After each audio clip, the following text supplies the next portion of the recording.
Welcome into the Lucas and Lucas podcast. Lucas Frankel alongside Mike Lucas, who now joins us from the beautiful city of Cleveland, Ohio. Very cold, Mike. What are your initial thoughts about Cleveland? It's cold. Coming from Texas, I had not seen temperatures in the 30s on back-to-back days in quite a while. It got to 60 on Wednesday, but other than that, it's been in the 30s and 40s and 20s, which I'm not a fan of. But outside of that, I've been beyond impressed. Great food city. Everywhere I've eaten's been delicious. Some of the bars have been really cool. My new office and facilities are coming together. It's going to be awesome. I can't wait to share that project with you guys when it's time to launch. But I came in with expectations very low, and I have been pleasantly surprised by the caliber of city Cleveland is so far. So you got to come visit, Frank. Listen, the couch that I'm sitting on right now is delivered. It's 12:30, less than an hour ago. This is an hour-old couch. It's got your name on it, buddy. I'm very excited to go visit the great city of Cleveland. Maybe go to a Deshaun Watson Browns game, see the Browns. They're going to be a juggernaut this year in the NFL. Hold on. Can you see bad podcasting? Can you see Brown Stadium? I can see it. Wow, you're right. Literally, that's the Hilton right there. Yeah, I see it. Yeah. A mile away from Brown Stadium in the Rock and Roll Hall of Fame. So, come. We'll see Deshaun. We'll go to a Guardians game. I get free tickets to the Guardians. So you do? They're going to be the worst team in baseball, but yeah, I get free tickets. So let's go to day game. We'll have a couple brewskis and enjoy some baseball. All right, I'll see when the Yankees are in town. All right, let's get to the matter at hand here. There's a couple ways you can interpret this Nets loss to the Bucks last night. You can either view it as the Nets completely blowing a game they should have won. You can view it as the Nets going toe-to-toe with the team that should win the Eastern Conference going away. Or you could view it as the refs just deciding that they wanted the Bucks to win and sort of officiate the game in the sense that the Bucks would shoot, 20 more free throws than the Nets, and that would basically be the difference in the game. They would call fouls at the most inopportune times possible. But it's all open to interpretation. So, Mike, you watched the game. How did you interpret sort of what went down on Thursday night between the Nets and the Bucks? I think it's a big missed opportunity for Brooklyn just based on their playoff seeding. But I think at the same time, we know when Brooklyn is on the court in full capacity, even without Ben Simmons, they are as good as any team in the Eastern Conference. And whether they're the 8 seed, the 7 seed, the 1 seed, or the 2 seed, they're going to be a difficult team to beat in a 7-game series. I would obviously like to avoid Milwaukee as long as possible. I think that's the toughest matchup for them.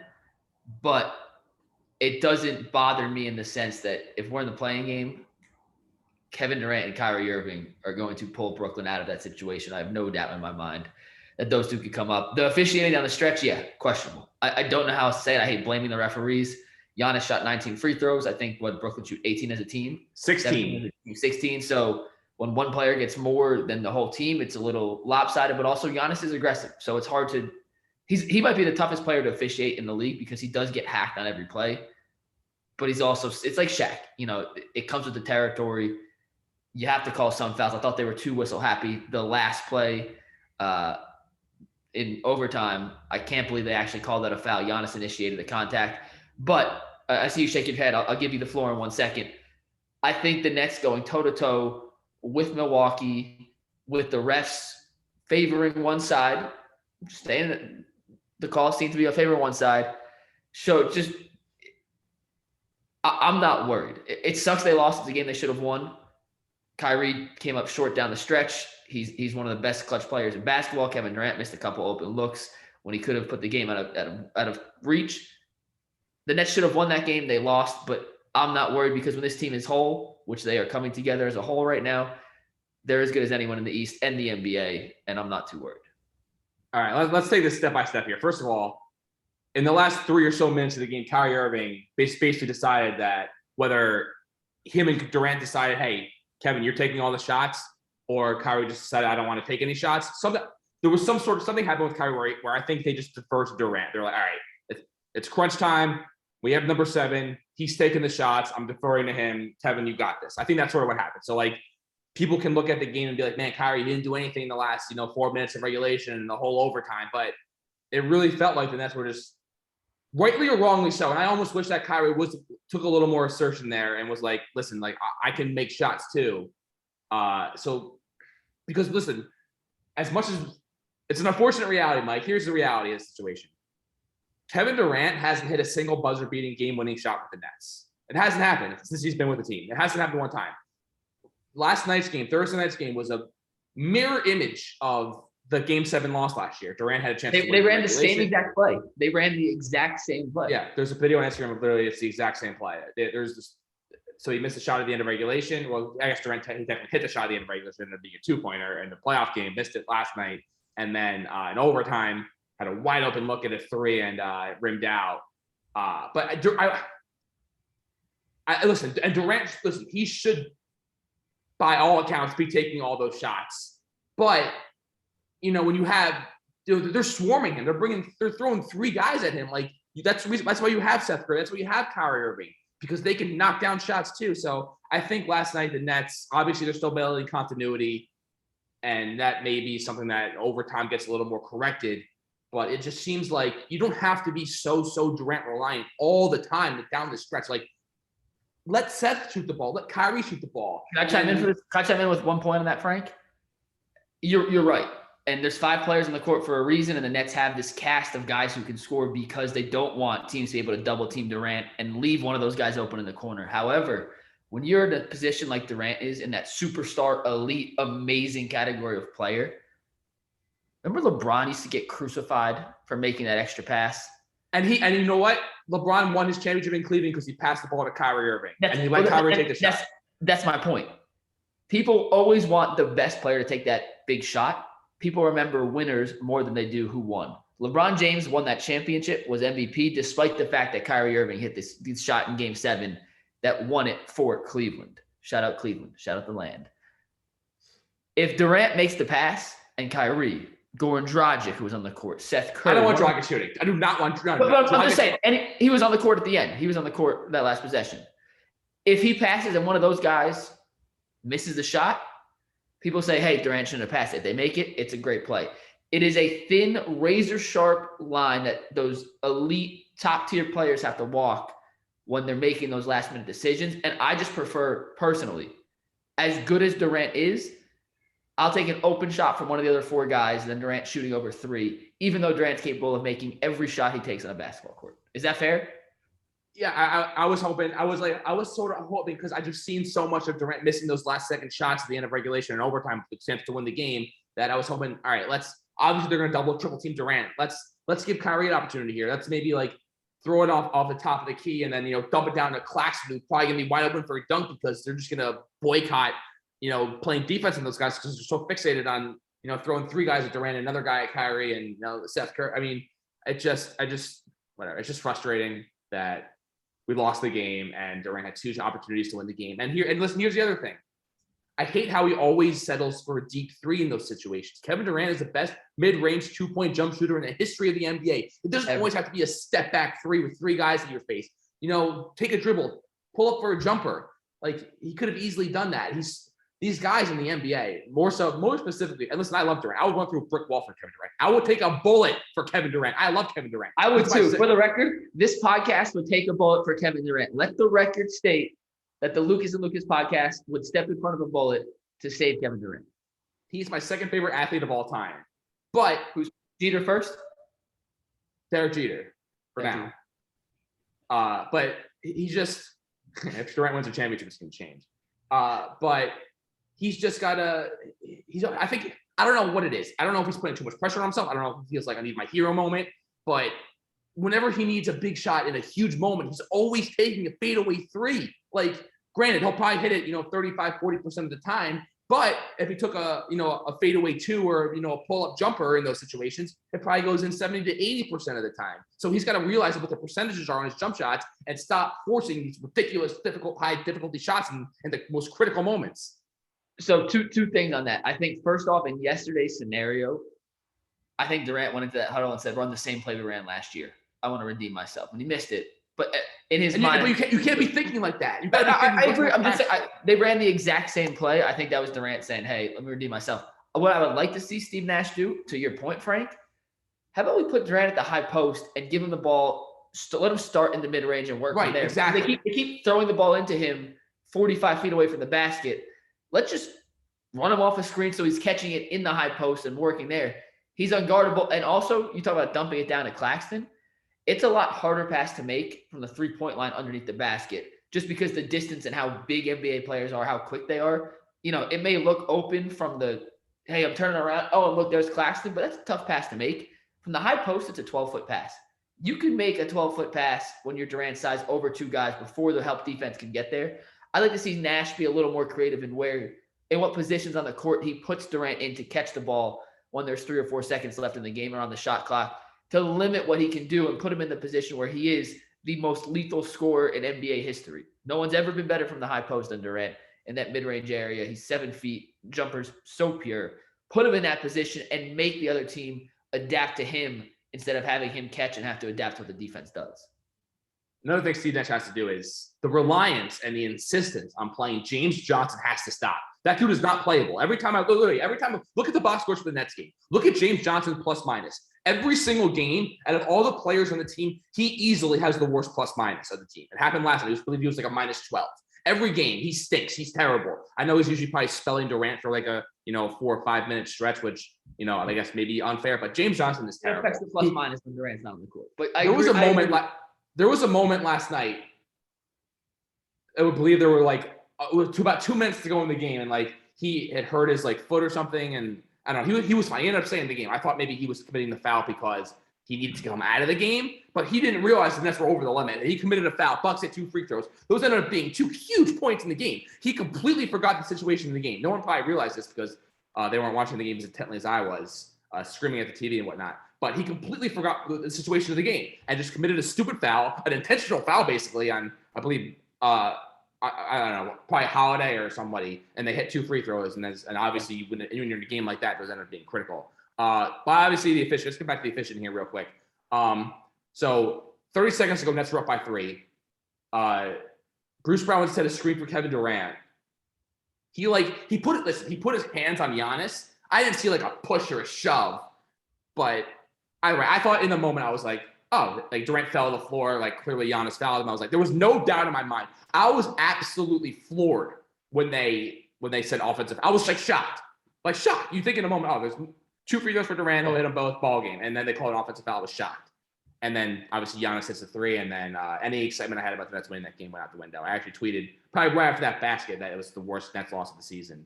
And then in regulation, when Durant still had a chance to win, because I just know Durant, what he likes to do in this moment, she just wasn't going to come through because he hasn't come through a single time in that moment. Hopefully it does happen at some point, but reality is, Mike, it hasn't happened. And then in overtime, when Giannis on the last sequence after Durant hits those 3 free throws, put the Nets up by 3. Giannis puts his head down to the basket, just like drives, with complete out of control. He initiates the contact with Claxton. I thought for sure that it was a clean block. There was no doubt in my mind, but I was obviously frustrated in the moment. Oh, out of bounds, Bucks ball. And then they call a foul. I was absolutely shocked. It looked like Giannis had completely initiated the contact. Claxton was just straight up like that. And then Durant goes in and blocks the shot out of bounds. But it's the call you get when you're a superstar at home.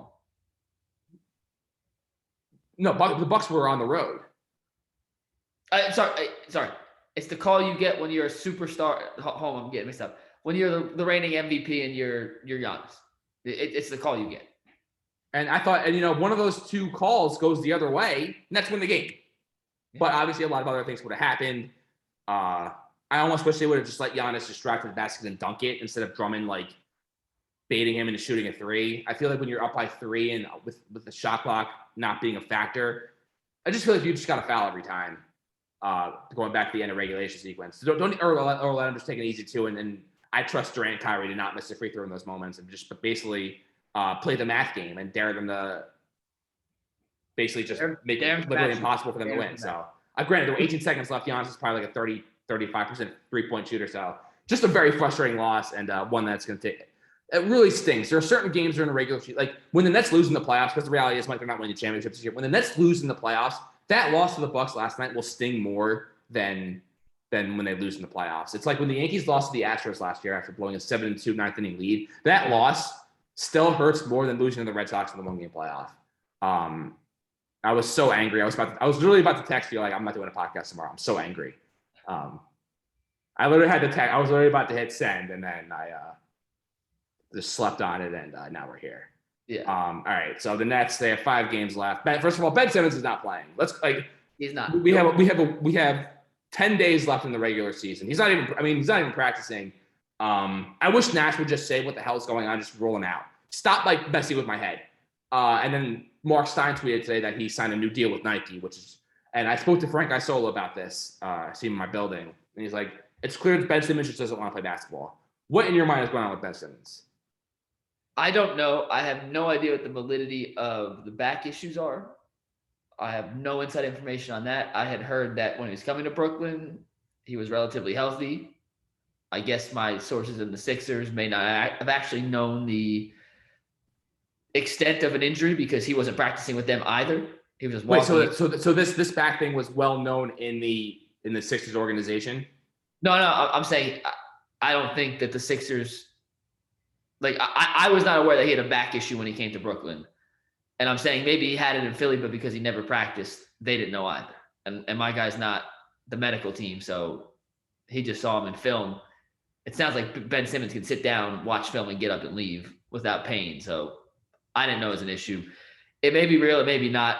To say he doesn't want to play basketball, I have absolutely no clue. If the back thing is real, then he may have heard it ramping back up. It's tough to go from stagnant to NBA shape or NBA speed in a couple of weeks. I thought he'd be able to. I thought he was in good shape or had kept in good shape waiting for that opportunity. Clearly, I was wrong. I'll take the L on that. Sorry.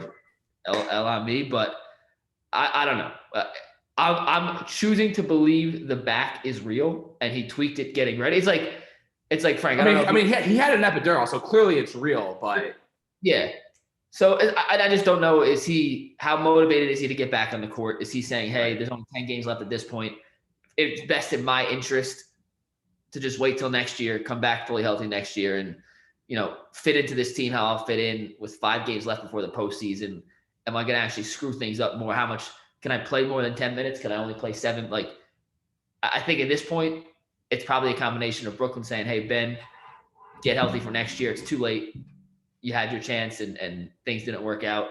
But I have no inside information. I don't think the Nets foresaw this coming. I think they traded for Ben Simmons with the expectation he would play this year. I truly do believe that. And I think based on the injury, the epidural, his back, and now just the timing of everything, I do not foresee him playing a single minute in a Nets jersey from between now and the end of the postseason, wherever that may be.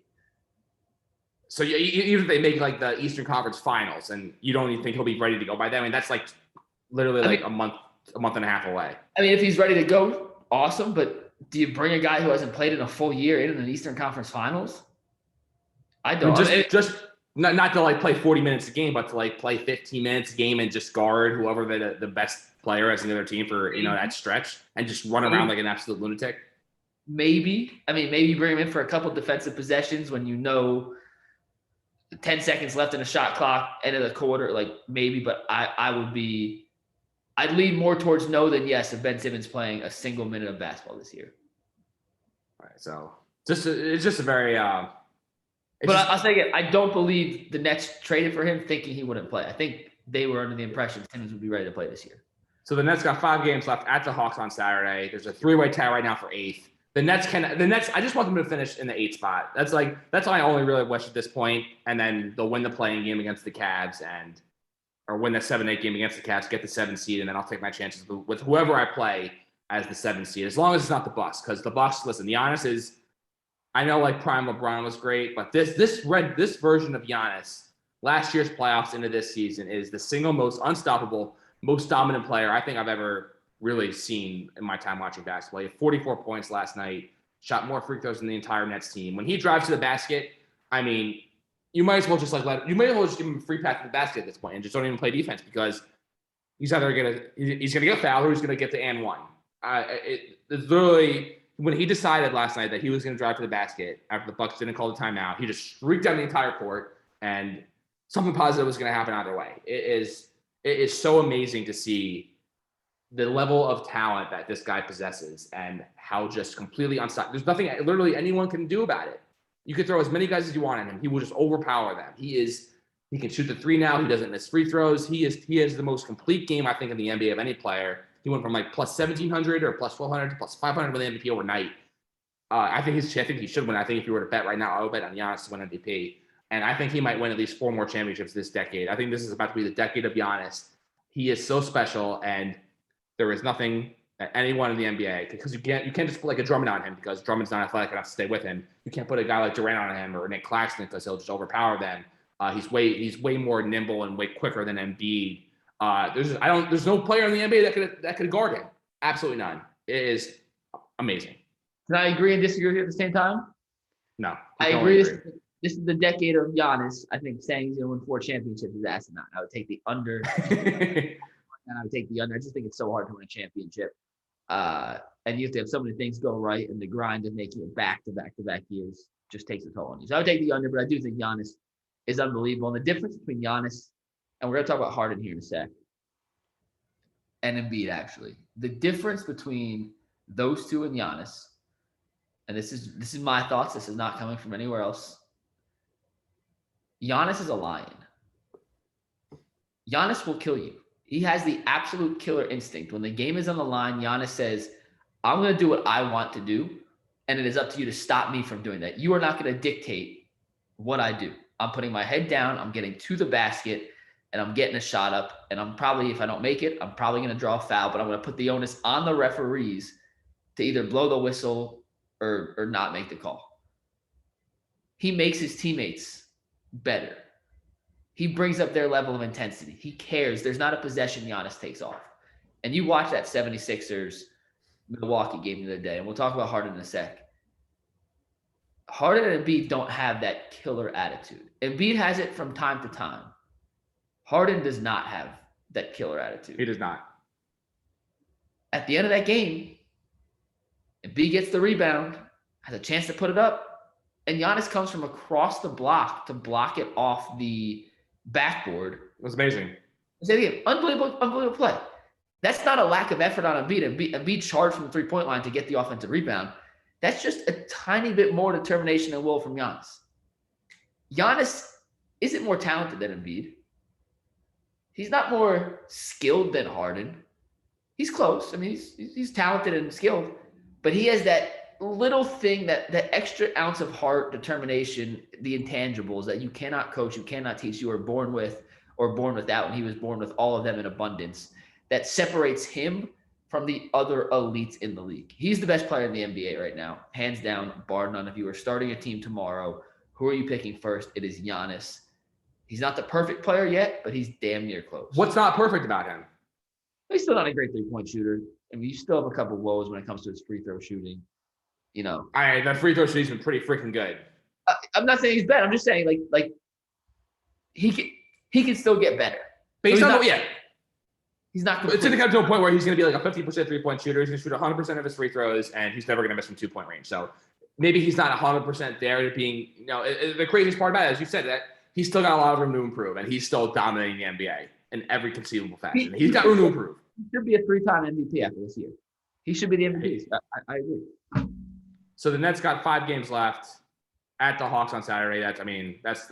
Please win that game for the love of humanity. The Hawks have won 4 in a row. They're playing the best basketball this season. But let's go in Atlanta and make a statement here. We got to rebound after this game. Then they got the Rockets, Knicks, Cavs, and Pacers. The Nets win those games going away, every single one of them, and none of them should be even remotely close. So that's where I stand on that. Back to the Sixers. They've dropped to 4th in the East. They've lost 3 in a row. I've cashed out on my Sixers championship ticket. Doc Rivers basically called out James Harden for the loss last night.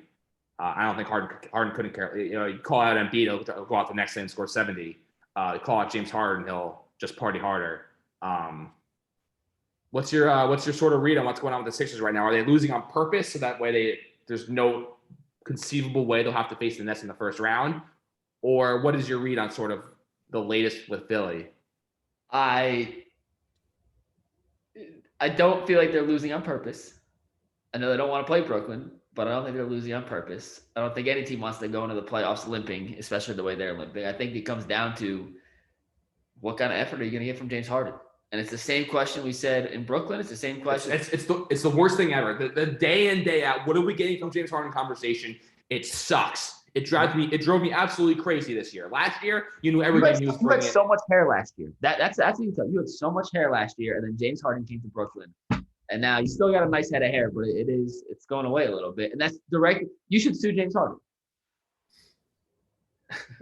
But no, that is, as you're saying, that is the issue. You just don't know what you're getting from James Harden on a night-to-night basis. And I can tell you from inside that locker room, the inconsistency is not going over well with a lot of the guys who are putting out consistent effort every day. I'll just leave it at that. And Harden doesn't give a crap. He couldn't care less. He's all about himself. But listen, last year in that stretch before he hurt his hamstring, he was day in, day out playing every game like it was Game 7 and giving it his absolute all. But now he comes and goes as he pleases, it seems like. And it seems more often than not, it's just going through the motions with James Harden. You're playing the Detroit. The Sixers play in Cleveland on Sunday. You going? I will be there with pretty good seats. Next podcast we do, I will give you a full report on James Harden's body language and effort level up close and personal. Well, if he knows you're watching, that may change things. Well, it's the second game of back-to-back, and they're coming to Cleveland. He's not playing. Well, but there's not a ton of clubs I think James Harden would be interested in Cleveland, at least the ones that I know of at least. So I'm going to assume. Then he won't even make the trip. He'll go right to Vegas or something and then fly back to them when they come back. We will see. But I'm just telling you, next week I will give you an up-close and personal evaluation of James Harden in a Philadelphia Sixers uniform. All right, so moving on to the NFL real quick. Bruce Arians stepped down as Buccaneers head coach.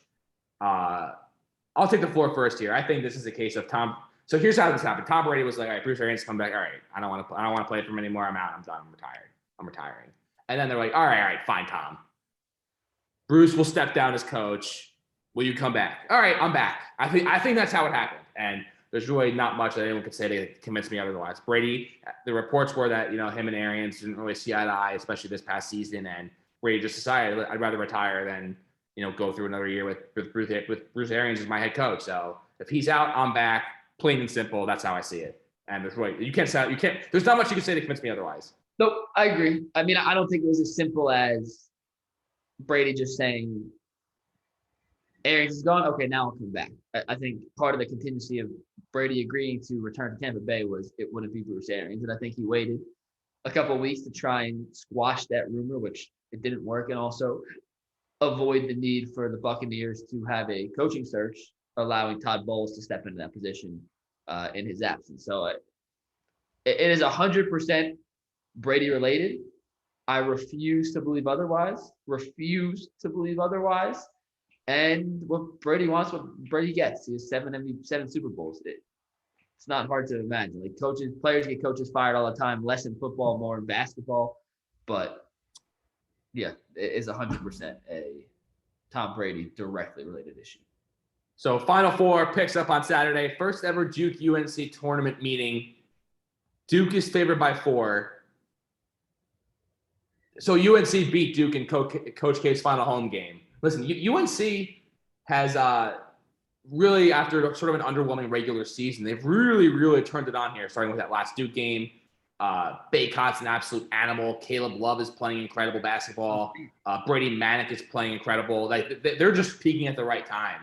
It feels like everyone is picking Duke here, which almost makes me think that UNC and moneyline might be the play here. Maybe UNC. With Roy Williams just sort of, calling the shots from the stands and Hubert Davis there as well, just seems to maybe have Duke's number. Who knows? Who knows how it's going to Duke might win by 30 and it won't be a contest, but UNC is playing really, really well right now. So I wouldn't just shoe in Duke as an automatic winner here. I think Duke smokes them. I think they smoke them. And I was right about UNC beating Duke in Coach K's last game.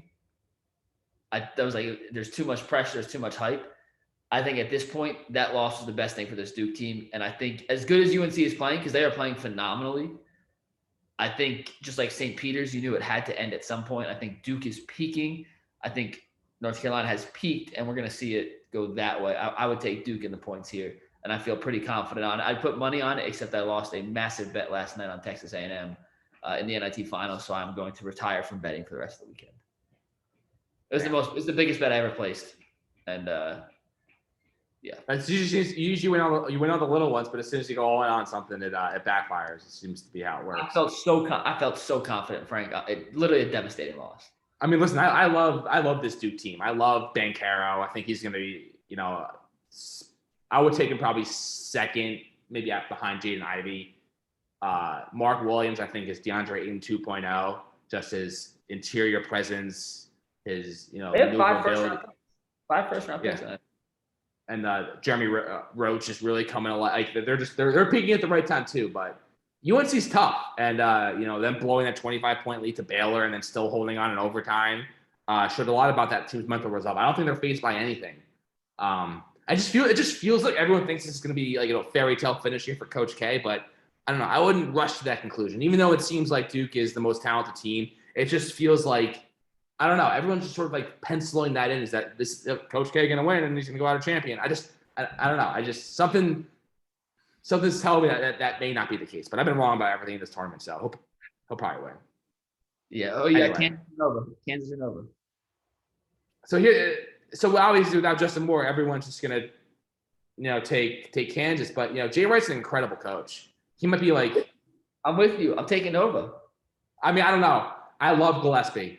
I know even though he only had 6 points the last game, Gillespie's like he'll command that offense on Saturday. He'll be the floor general, and if he can dictate the tempo of that game, I wouldn't rule out Nova at all.